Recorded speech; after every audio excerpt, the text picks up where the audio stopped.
किसी भी परीक्षा में चयन प्रक्रिया को 6 महीनों के भीतर ही पूरा कर लिया जाना चाहिए, क्योंकि इससे ज्यादा लंबी चलने वाली प्रक्रिया न सिर्फ छात्रों का कीमती समय व उम्र बर्बाद करती है, बल्कि उनकी शारीरिक और मानसिक स्वास्थ्य पर भी गहरा प्रभाव डालती है। इसी आधार पर कमेटी का यह मानना है कि यूपीएससी को अपनी चयन प्रक्रिया में लगने वाले समय को और कम करना चाहिए। ऐसा कहना है संसद द्वारा बनाई गई एक संसदीय कमेटी का। इस कमेटी का नाम है parliamentary standing committee on personnel public grievances law and justice, यानी कार्मिक लोक शिकायत कानून और न्याय विभाग की संसदीय कमेटी का। इतना ही नहीं, इस संसदीय कमेटी ने यूपीएससी को यह भी कारण जानने के लिए कहा कि उनके द्वारा कंडक्ट कराए जा रहे एग्जाम्स में फॉर्म भरने के बाद भी छात्र भारी मात्रा में परीक्षा क्यों छोड़ देते हैं। इस संबंध में कमेटी ने कहा कि 2022-23 में यूपीएससी द्वारा आयोजित किए गए सभी एग्जाम्स में कुल 32,39,000 छात्रों ने फॉर्म भरे, लेकिन मात्र 16,82,000 छात्रों ने ही परीक्षा दी।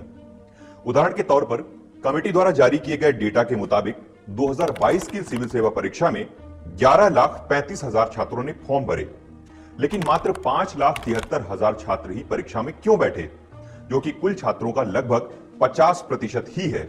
इस रिपोर्ट के मुताबिक यूपीएससी द्वारा आयोजित परीक्षा में लगने वाला औसत समय 15 महीने का है, यानी नोटिफिकेशन के जारी होने से लेकर फाइनल रिजल्ट तक 15 महीने लग जाते हैं, जिस पर कमेटी ने घोर चिंता व्यक्त की है और यह कहा है कि इस परीक्षा में 6 महीने से ज्यादा का समय नहीं लगना चाहिए।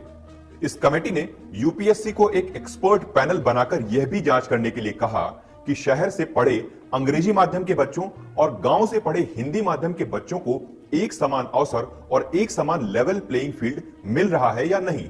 इस कमेटी ने यह भी कहा कि यूपीएससी एक एक्सपर्ट कमेटी बनाकर यह भी जांचे कि विभिन्न एकेडमिक बैकग्राउंड के बच्चों को क्या परीक्षा में समान अवसर मिल रहे हैं। इसके साथ ही इस कमेटी ने एक और महत्वपूर्ण बात कही कि यूपीएससी द्वारा आयोजित की जा रही परीक्षाओं में प्रीलिम्स की आंसर की संपूर्ण परीक्षा के पूरी हो जाने के बाद निकाली जाती है, जिससे छात्रों को प्रश्नों के उत्तर पर ऑब्जेक्शन लगाने का मौका नहीं मिलता। कमेटी ने कहा कि यह प्रक्रिया छात्रों को न सिर्फ डिमोरलाइज यानी हतोत्साहित करती है, बल्कि परीक्षा की वैधता और निरपेक्षता पर भी सवाल उठाती है। इसलिए कमेटी प्रीलिम्स की उत्तर कुंजी को प्रीलिम्स के तुरंत बाद जारी करने की सिफारिश करती है। कमेटी ने यह भी कहा कि यूपीएससी को अभ्यर्थियों से परीक्षा के बारे में सुझाव भी मांगने चाहिए, ताकि प्रक्रिया को और भी सुगम बनाया जा सके। आपको बता दें कि इससे पहले भी बहुत सी समितियों ने यूपीएससी को सिफारिश दी है और उनमें से बहुत सी सिफारिशों को यूपीएससी ने लागू भी किया है। संविधान की भाग 14 में यूपीएससी को एक संवैधानिक दर्जा प्राप्त है और अनुच्छेद 315 से लेकर 323 में यूपीएससी का वर्णन किया गया है।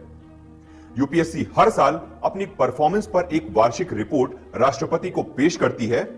राष्ट्रपति इस रिपोर्ट को संसद के दोनों सदनों में पेश करता है और फिर डिपार्टमेंटल स्टैंडिंग कमेटी इस रिपोर्ट की स्क्रूटिनी करती है। आपको बता दें कि इस डिपार्टमेंटल स्टैंडिंग कमेटी की रिपोर्ट यूपीएससी पर बाध्यकारी नहीं होती है।